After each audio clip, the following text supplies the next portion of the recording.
All right, ladies and gentlemen. Your next comedian is not Ralphie May. Because he's dead. Oh! Wait, what?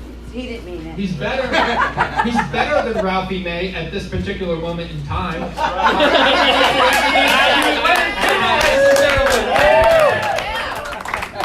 Yeah, fuck Ralphie May.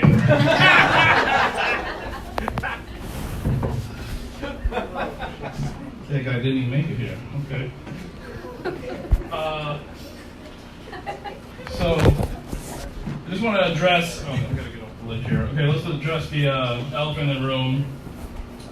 Yeah, I am fat. Not Ralphie May fat, but I'm out of shape.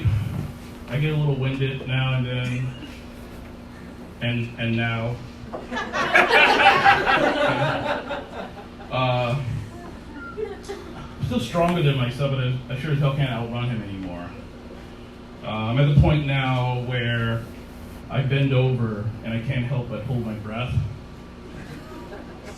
So like if there are things on the ground, I have to plan out trips to go down. If there are 3 t-shirts on the ground, that's 3 trips.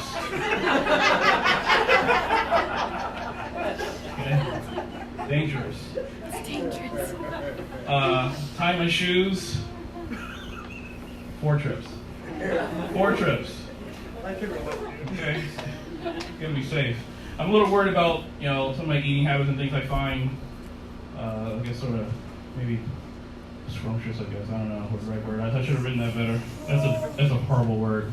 I saw saw a video on Facebook the other day of this woman trying to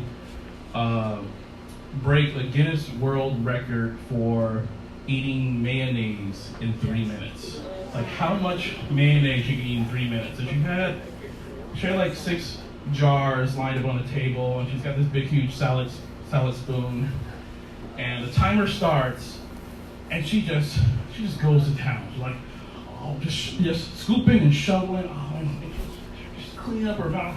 Oh, she's going. She's like mad at this mayo. Thank you.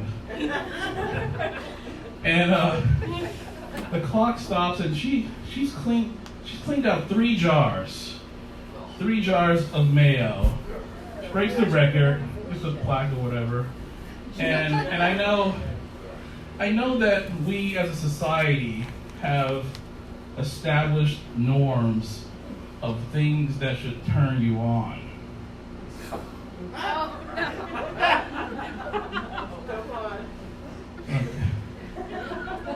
But it wasn't one. It wasn't 1 jar. 3 jars did it for me. 3 jars.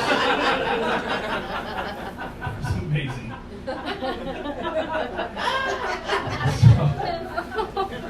So I'm going to stop at Hannaford on the way home. Get a surprise from my wife. Tell me this. Is it rock bottom? Have you hit rock bottom when you're eating tacos in your bathroom? Alright, good. I'm asking. Okay, cool. It's these sort of situations that make me start thinking about my own mortality. I'm glad we're here for doing this death talk. So I was 10 when my mom told me that my uncle fell from a window and died.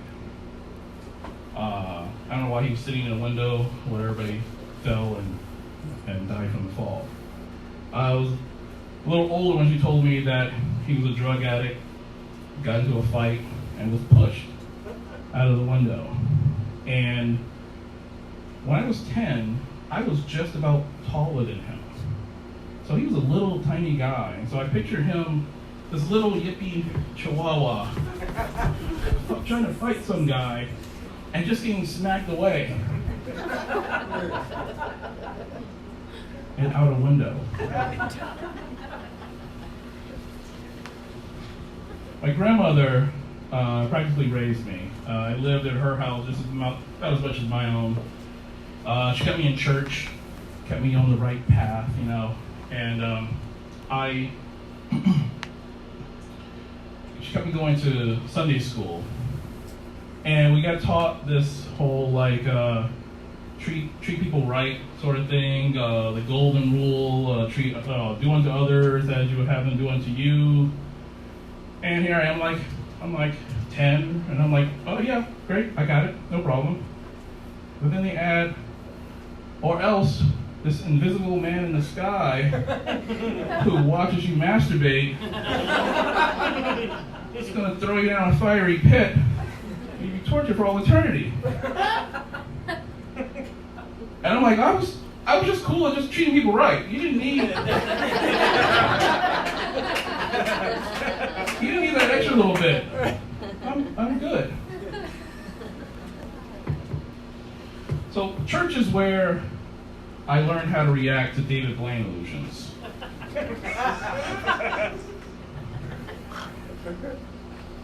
I would watch old women, old black women, hooping and hollering in the aisles and reacting to something the preacher, some sermon that the preacher was saying, for the 4th time that month, using different words. I didn't quite get it growing up, and I just thought it was dangerous for them to be dancing so much.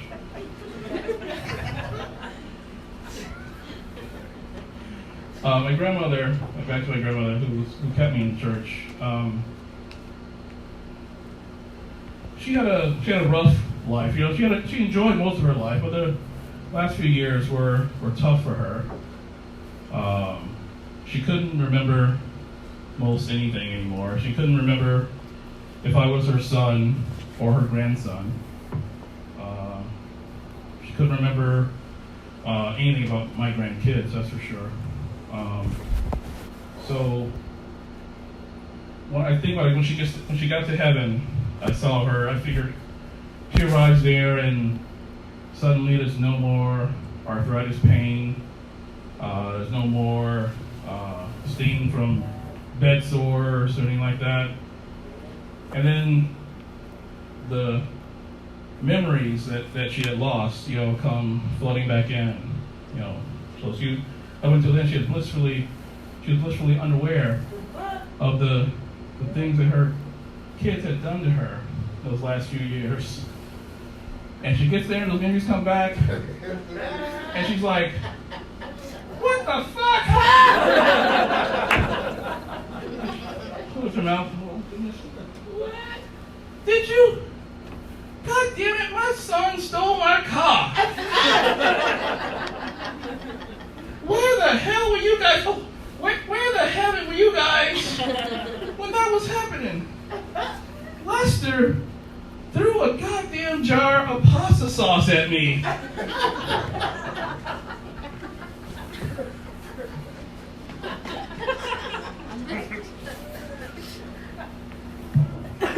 My father was a very active guy. He wasn't an athlete, but he liked to travel and vacation a lot. He also had an awesome penis. Thank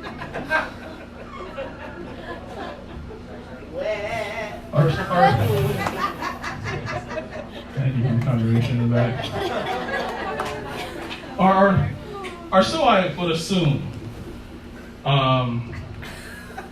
So my father was 19, met my mother, who was 16 at the time. She turned 17, she was pregnant, early 1973. So early 1973, she's pregnant. I'm born in the summer 1973. You guys do the math. Got married sometime between those two dates. And all the while, he's cheating on my mother with Betty. Betty from work. You all know Betty.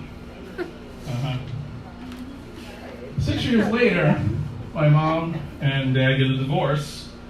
Because of Betty, you're thinking? I don't know. Maybe it was because of Pat. Pat, who we married the very next year. All the while Betty was renting out the Kimble dick. Just on weekends. Nice. Yeah, she wasn't that possessive. She's okay. Weekends were hers. A few years later, Pat and Dad got divorced. I'm thinking again, oh, because of Betty, right? I don't know, maybe it was because of Flora. Flora, who he married a couple years later,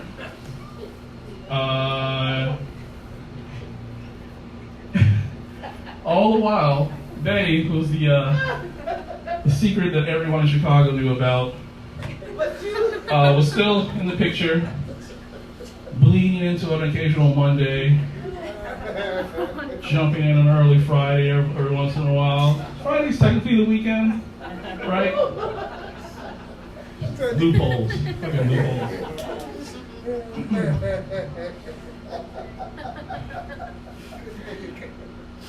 So now, there we go. We got 4 years in.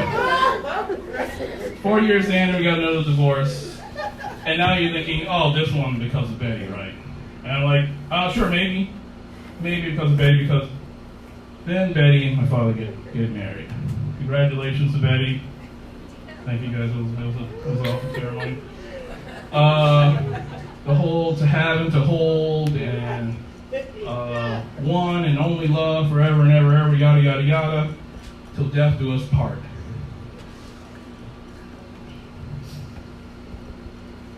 My father started noticing tremors, and he started slowing down a bit. And he sorry.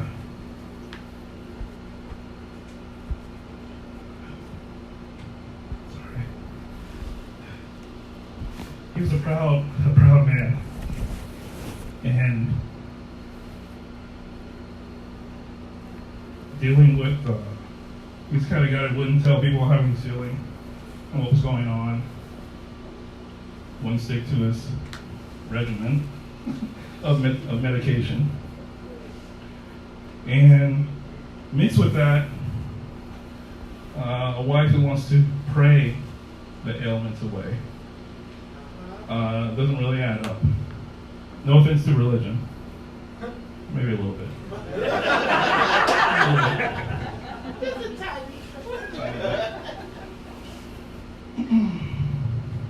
So, 2 years later, my father slipped into a coma from complications from whatever obstructed airway. And so being without air for a while, at least 15 minutes or 10 minutes or whatever it was, but I fly out, we're in the hospital, and doctors say, oh, he's not going to have any sort of quality of life, he's in a coma, he's not going to recover. And I'm able to accept that. But what the fuck do I know? I'm just an MIT dropout. Betty's sister heard about a friend of a cousin who had back pain and prayed it away after a few hours. So how about we just circle around Leonard Sr.'s bed and pray for a few days. So this is where I hung out for a week, and I had to eventually get out of there. I just couldn't stand being around a coven of lunatics. I broke a garbage can at one point. It's the first and only time, thankfully, that cops ever were called to a scene because of something I did.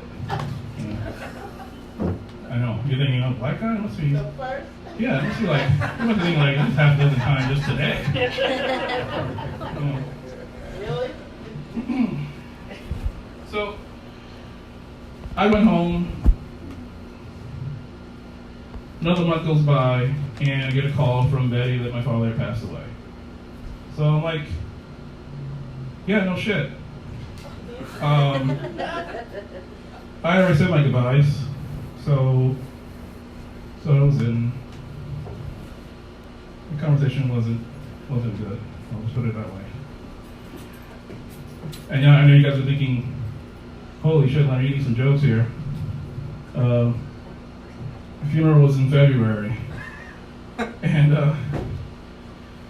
I'm driving to the airport, and I'm here in Auburn, and I'm going to get on the turnpike, and right in the middle of the on-ramp, there's a banana peel.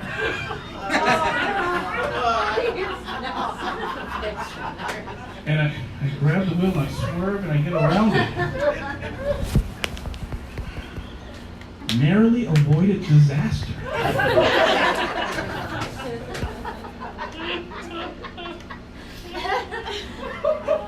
See, because they're slippery. Banana peels are slippery.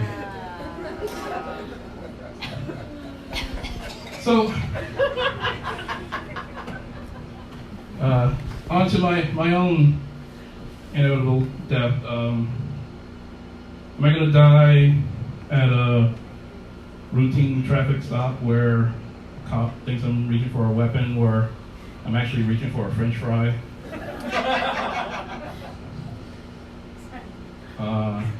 I'm going to die telling some cop that I can't breathe. I hope to go peacefully in my own bed, holding a remote control, surrounded by great-great-grandchildren and Playboy bunnies. But I'm not going to be found at the bottom of our stairs near a door where we keep our old shoes. And I'll be there with one shoe tied, bent over like I'm trying to blow myself. Just collapsed on the floor. Thank you guys very much.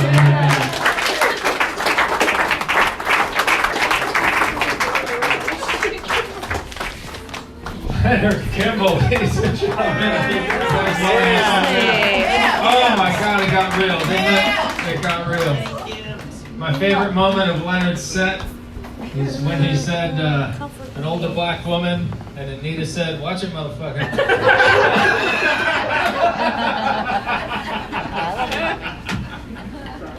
Oh, good stuff right there, folks. Good stuff.